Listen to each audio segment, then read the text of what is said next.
Hey everyone, welcome back.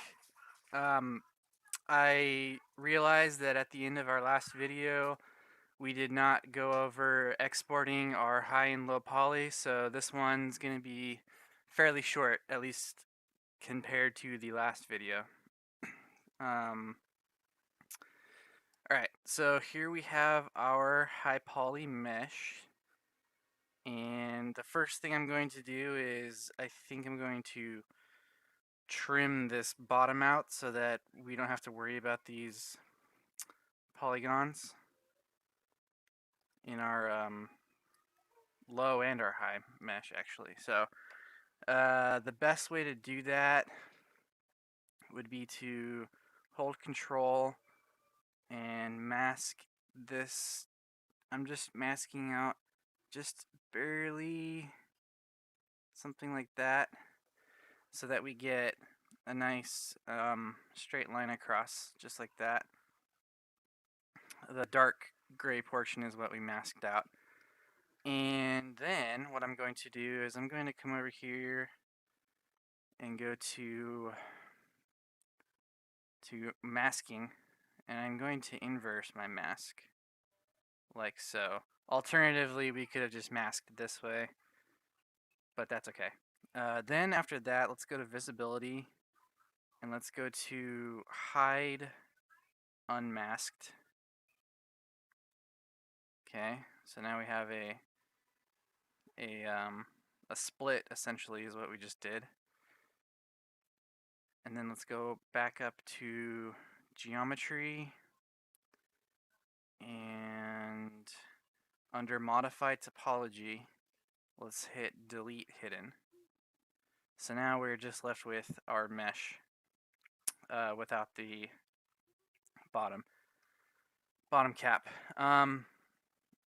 I just like to do that because it gives me a nice flat surface to work with. Flat meaning straight across.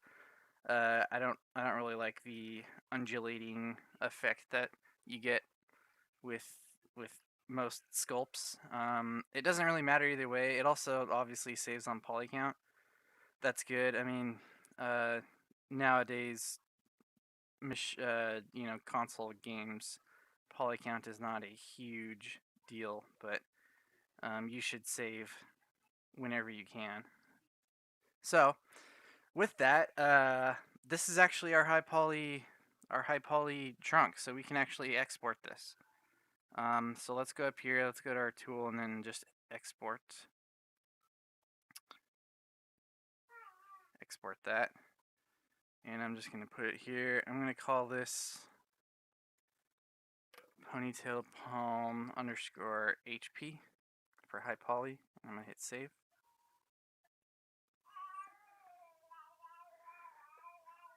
Also, just so everyone is aware, I'm just going to let it write out my OBJ. If you go into subtool here and you hover over this, you can actually display your poly count. So I don't know if you guys remember, but before we had about like 2 million something, and by cutting that bottom part out of the model, it brought us to 1,695,000. Obviously, for the high poly, that doesn't really matter, but I'm just saying, that there was quite a lot of detail under there that was never going to be seen in game. So, okay. Now what we need to do is we need to generate our low poly. So, what I like to do is I like to decimate my mesh first and then do a Zremesh just so I can retain somewhat clean topology. And I will show you guys what that looks like. So, if I press Shift F, this is our wireframe right now. It's quite dense, as you can see. What we're going to do now is we're going to hit Shift F to turn that off. Let's go to up here to Z plugin, and then we're going to go to Decimation Master. Decimation Master is really cool. You can essentially type in a percentage or a number of polys, and it will decimate your mesh to that number. Um, it's pretty cool. So let's first, before we do that, we have to pre-process, and we only have one subtool in here, so it doesn't really matter which button we press. If you had like multiple subtools, you could pre-process all. I'm just gonna pre-process my current. So I'm gonna hit that. You can see up here that ZBrush is working and it's saying, okay, yeah, I'm analyzing this so that I can do my ZBrush magic. Computing, please wait. Alright, ZBrush, if you insist, we will wait. Okay, so now you'll notice that nothing has happened. That's fine because all we were doing was, it was analyzing. So now what we need to do is we need to go back and we need to tell ZBrush what we want to decimate this to. So I'm gonna just kind of try some numbers here. So what I'm gonna say, let's start out with like, I don't know, 1,000 polys, and let's just see what that looks like. So after you do that, you can say decimate current or decimate all. Again, we only have one subtool, so I'm just gonna hit decimate current, and you'll see immediately this is what ZBrush gave us for our mesh. That is approximately 1,084 polygons. And by looking at this, I think that's not bad at all. We could probably even go lower, but I think this is fine. So I'm just going to leave it at that. And now what I'm going to do is I'm going to Zremesh this so that this is just personal preference, but as you can see, after decimating, our mesh becomes triangulated. I might still want to do some work on this as far as, trimming down the poly count manually in 3ds Max. So the easiest way to do that would be to Zremesh this. Sorry, and also Zremeshing might get rid of areas like this where something clearly happened with the decimation process. So the reason also why I decimate first is Zremesh, if you were to remesh that our high poly, it would take an incredibly long time, unless your machine is a supercomputer. So, that being the case, let's go into geometry. Scroll down a tad. I'm looking for Zremesher right here. There's a couple buttons here. You can see adapt, double, same, half. I'm just going to say keep the same amount of polygons. And then I'm going to hit Zremesh. And right immediately you can see that our topology has become nice and quadded out topology. And, even for a low poly, I would say this is probably, we could definitely bring this down in numbers, in poly count numbers, I mean. So, but we can also do that fairly quickly in 3ds Max, and I think this is going to be just fine for us. You can see here that obviously there was a problem area that happened that gave us this kind of mesh hole. Not too sure what's going on there, but we might need to go in and smooth that out a bit. I'm trying to think what would be the best way to deal with that. I'm gonna Control Z. Yeah, see how when we go back to our Zremesh, or sorry, our decimate, we just get these problem areas. 3ds Max calls them rat's nests.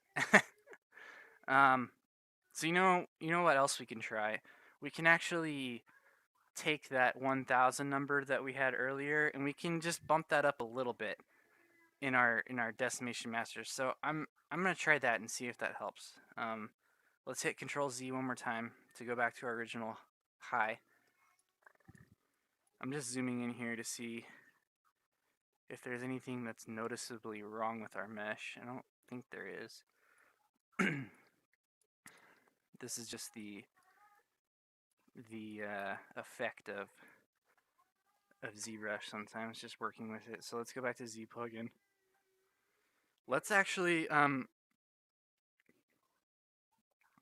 I don't believe that I need to pre-process again because we already did. Let's find out. Let's bump this to 2 and let's see what that does. So let's go to decimate current. And you'll see that my ZBrush crashed. So luckily we didn't do too much work, and I always am saving consistently. However, I do think that means that I need to do my mask trim, but that's okay. That took like 5 seconds. So let me just get this back. Sorry about that, guys. ZBrush can be fairly finicky sometimes. Let me open up my file.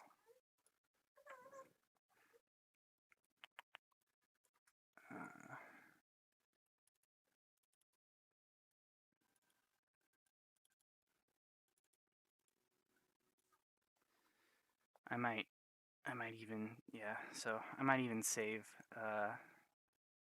right after we do our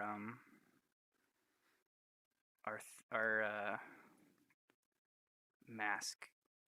So let me just do this first. So same thing as before, holding control. Let's go to masking.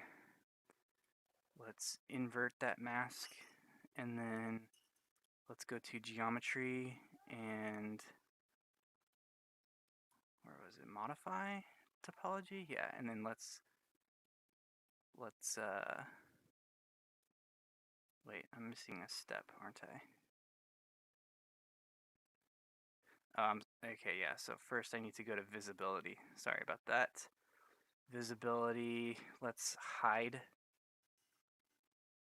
Okay, now let's go to geometry and back to modified topology, and then let's delete hidden. Let's go to file and save as just in case. So everyone learn from my mistakes, please, and make sure that you're saving constantly. Okay, back to this. So let's go to Z plugin. Unfortunately, we're going to have to do our pre-process again.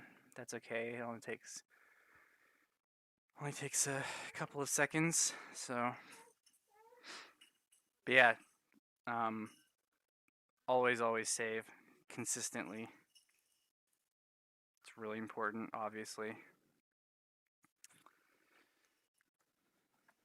Okay, we're back. All right, so before we were trying 1000. Let's try 2, and let's hit decimate current. Okay, let me zoom into those problem areas that it was giving us before. So it's still, I'm gonna turn my wireframe on. It's still giving me problem areas here and there. I'm hoping that Zremesher will take care of that. Let's try it.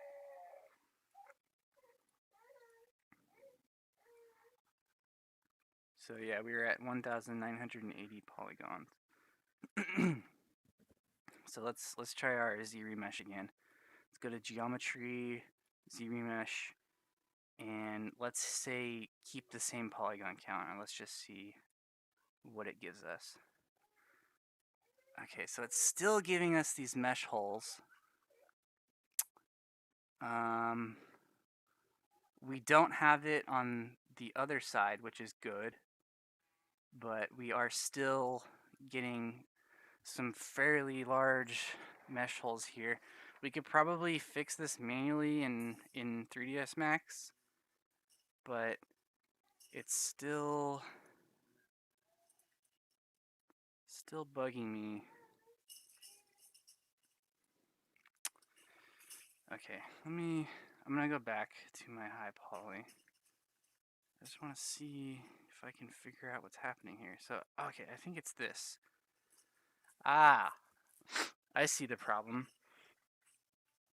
So if you guys can see, there's these different colored polygons here.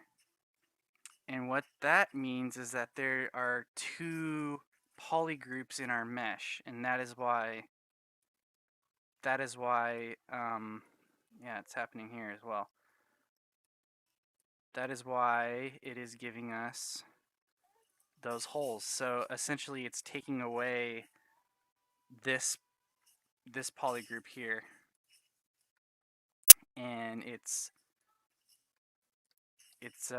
telling us that our polygroups are separated. So that's no good, and there is a way to fix that. Let's go to polygroups. Let's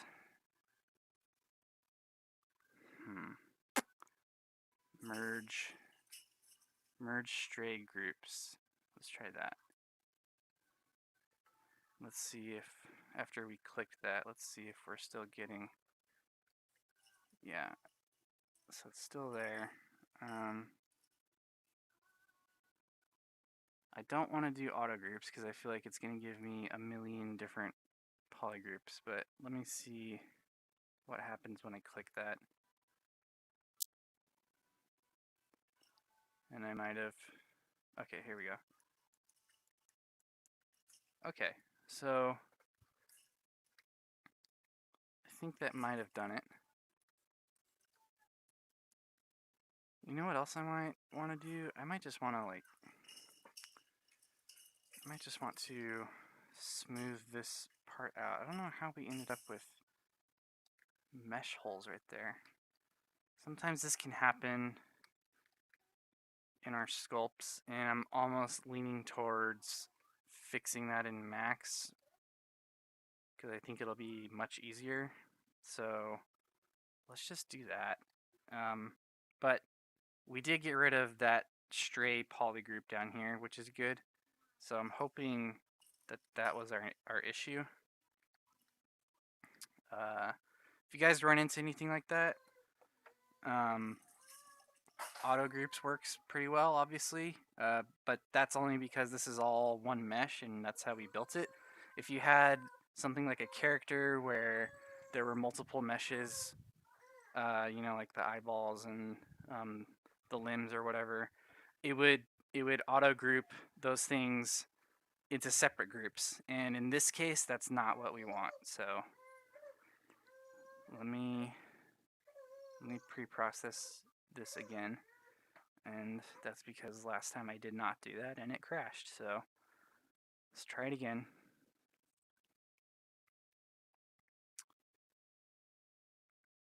And hopefully we're not just running in circles here, and the Decimation Master is not what's causing that issue, but I have a feeling we're about to find out. So let's go back here. Let's just say 2 again. And then let's go to decimate current.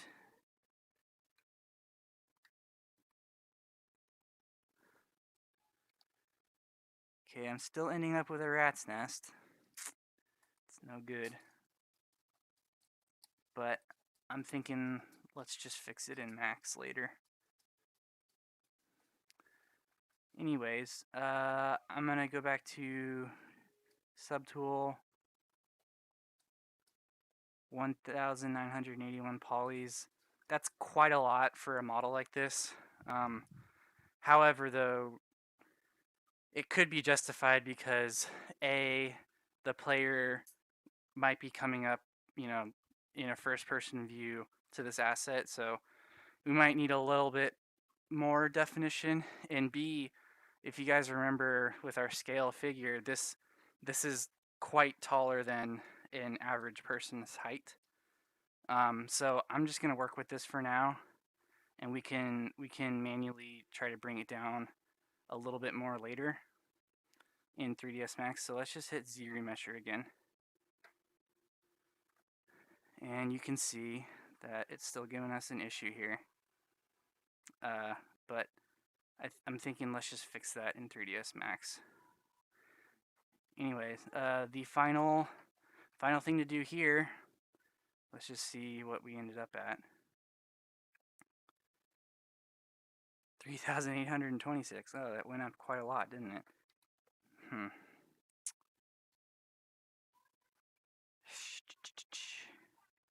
Let's try that again. Why? Keep same polygons count. Adaptive density. I'm not sure why it would double the poly count. Interesting. Let's try halving. Let's say half.